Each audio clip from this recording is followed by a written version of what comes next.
And we're live, everyone. This is MH Gamer, and never return to Civ 5 Vox Populi. And yes, we have a new version coming out.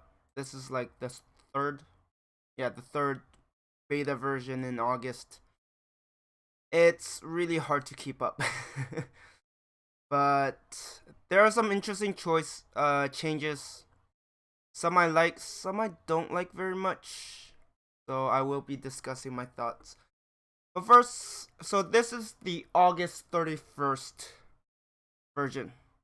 And note that the version I'm using isn't the correct one. There are still some changes. I'll discuss that in a moment. So first, regarding AI, the deity AI will get more handicap bonuses because apparently our deity players are complaining it's too easy. I mean, that's their problem. I mean, I might once I get used to the changes, I might try out Immortal. I don't know how that's gonna work out. And in addition to that, Immortal and Deity AI also get more sight on all units. I think it's just +1 sight. Oh, +1 for Immortal, +2 for Deity. So basically, they're able to see further, and that should allow them to make better judgment regarding war. However, I think the extra vision is still blocked by rough terrain, so if if you are able to force the enemy to be stuck on the low ground, then you could basically neutralize it. Next, we have Heroic Epic and Statue of Zeus move back where they were. Heroic Epic back to ironworking and Statue of Zeus back to bronze working. Now this is the problem. See, it says policy required 4.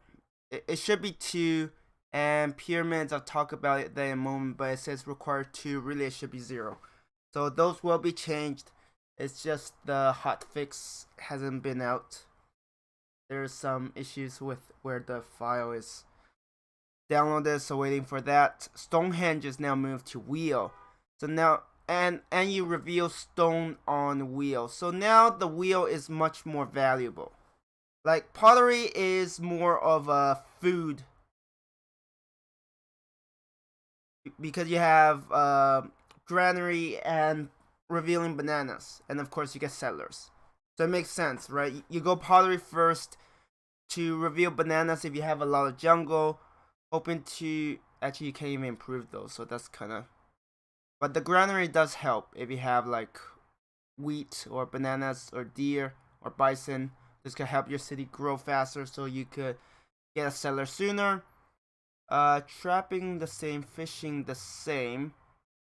I mean, there's quite a few changes, and I'm not sure how it's gonna work out. There's a couple of things I don't like, and I'll discuss in a moment.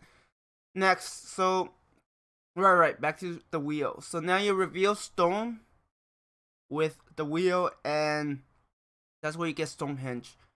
I don't know if the AI is changed to adjust to this, because they normally always go pottery first. So that means your chances of getting the Stonehenge is that much higher. I mean, before you're already pretty much guaranteed.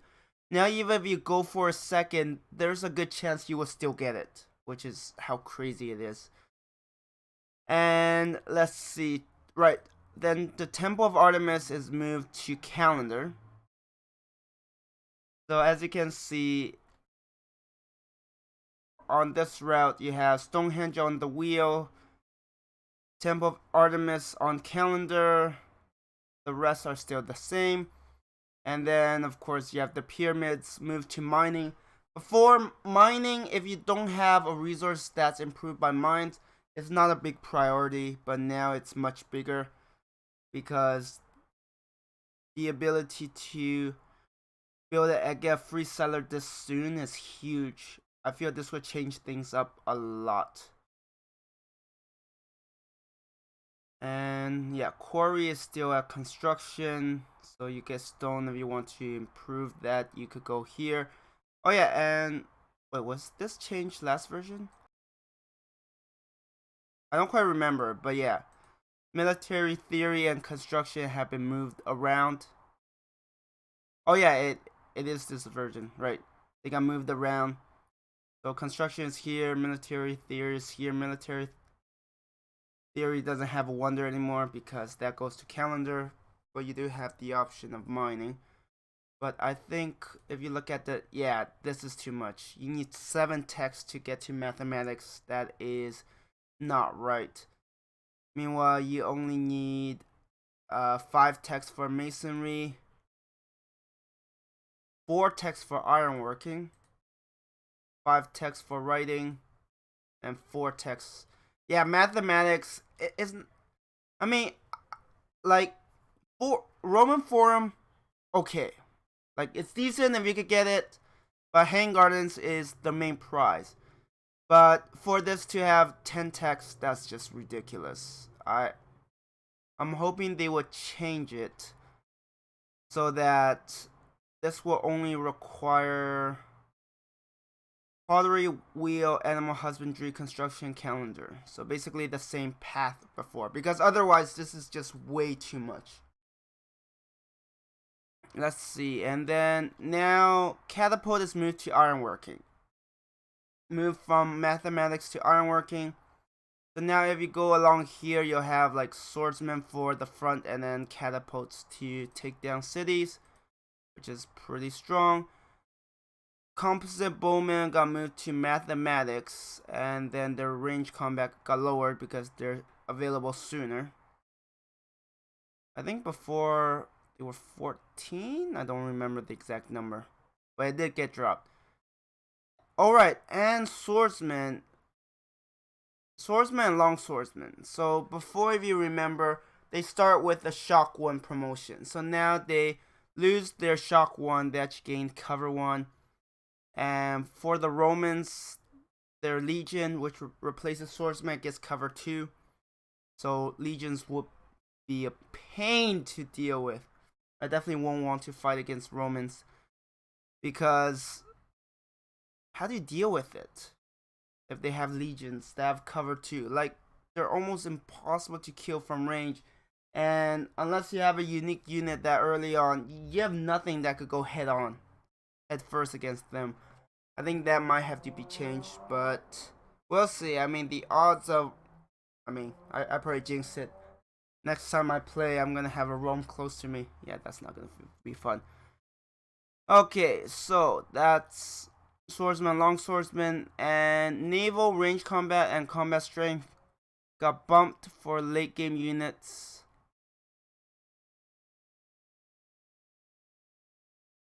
And all melee units post ironclad get city attack bonus plus 33%. So I know, yeah, this gets bonus versus city, then destroyers 33. So right now 80 seems like a lot. I don't remember the number. How about cruisers? 60. I think it was at 50 before. Yeah, we'll see how these bumps are gonna impact the game. I mean, right now their latest changes was that they will have 2 range, but they can't move after attacking. So maybe this will make them hit harder. Yeah, I'm not sure how things will go. Let's see.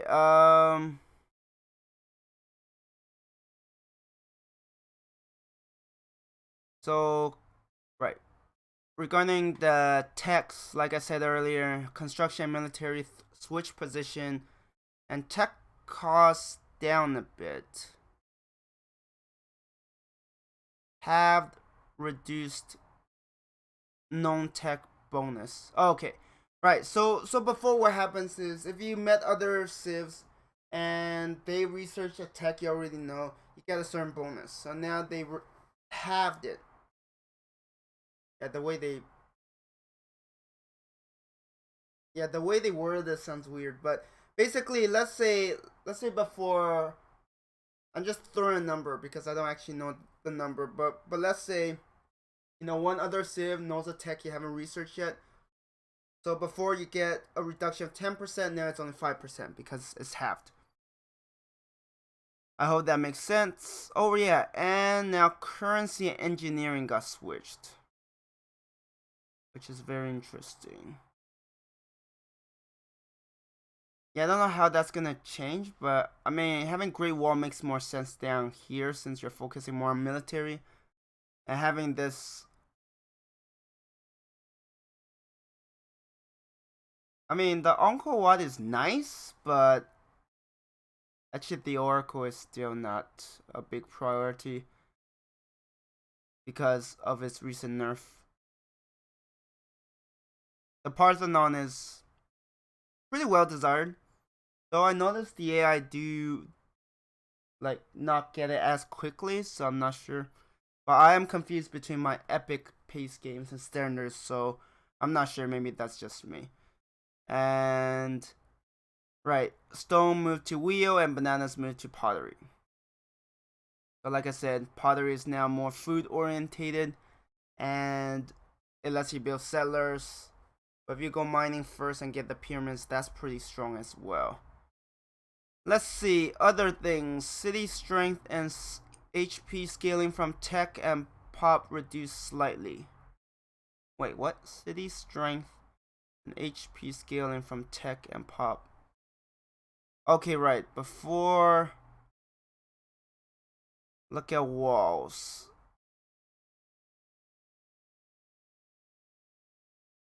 Wait, city strength and HP scaling from tech. So basically, like as you tech ahead, you're gonna have more combat strength and HP, and I guess this is lower. But that means cities are slightly easier to take? Is it slightly? Right, slightly is a very vague term, in my opinion. And adjusted happiness model down, so it's slightly easier to expand. We'll see. I mean, it wasn't as bad last time, but we'll see. Trade route base goal now scales with era. Trade route resource diversity model no longer punitive. Gold on a route now increases by 10% for every resource unique to either the destination origin. I'm leaving the link of this in the description. You can check on that because it's basically math, and I'm too tired right now. I'm not in the mood of doing math. But apparently, one thing that was noted, and hopefully it was a bug, it was that what they were indicating for the trade route, the amount of gold you get, isn't what you actually receive. So you actually get less gold. So hopefully that is fixed. And yeah, right now, I don't like the change where mathematics requires 9 texts to get. That's just ridiculous. It just makes it so much less worthwhile. And my biggest annoyance is this. So let's say you go ironworking, right? War. Okay. You get chariot archer as your range unit, assuming you have flat terrain you can take advantage of. You have access to horses, and maybe war elephant if you have the ivory. You have spearmen. You have the pyramids that allow you to get seller for free. So you get that for free. You go imperialism. I mean, not imperialism. Sorry. Authority Imperium. Yeah, Imperium. That's why I call it imperialism. You get 2 free settlers. And you get Statue of Zeus, which allows you to take cities fast, so you reveal iron. Like, for warmongers, it's really straightforward. You go for these 5 techs. You have mobility. You have some sort of range depending on terrain. You have a city buster. And if the AI go other routes, they're not going to do much damage to a swordsman with cover 1. And then you get barracks, which is available here. Suddenly your swordsman could get cover 2. What do they have if the AI go for, let's say, writing? They'll have, okay, let's say they have archers. That's it. They have nothing else. So you have city bombardment and archers and warriors facing off against horsemen, possibly war elephant, spearmen, swordsmen, catapults. There's nothing you can do. This makes warmongers so powerful. I've been trying to say it, but nobody listens. And mathematics, the other defensive way, composite bowman requires 9 techs. By the time you get to your 9th tech, you probably lost most of your cities, maybe even your capital. Because, I mean, defensively, you're not that strong. Okay, you have archers, right? You have archers, good. You might have some chariot archer. And let's say you focus a bit more on here, you have horsemen and war elephants. Your enemy will have spearmen, they'll have swordsmen, they'll have catapults, and they'll have their own horsemen or a war elephant. You just have no counter for that. So there are lots of good things. The tech changes, moving wonders around, moving resources, whatever. I like those. What I don't like is how, for warmongers, it's very straightforward. These 5 techs have you covered, right? Yes, you don't have archers, you don't have composite bowmen. I mean, let's put it this way. You go for this route, you go for ironworking, and then you go for trapping. You'll have archers ready for your war. You could save up gold to buy them. And then you could just go to war. You have all of your units ready, right? And meanwhile, for those who want to play defensively, so walls is here, archer is there. So if you go for riding, you won't have walls. You'll have archers. They're not going to survive against horsemen, let alone swordsmen and catapult, right? And this takes more tech to reach. So, yeah, I don't like that. That's my main rant. But, you know, my complaints have been falling on deaf ears, so not much I can do there.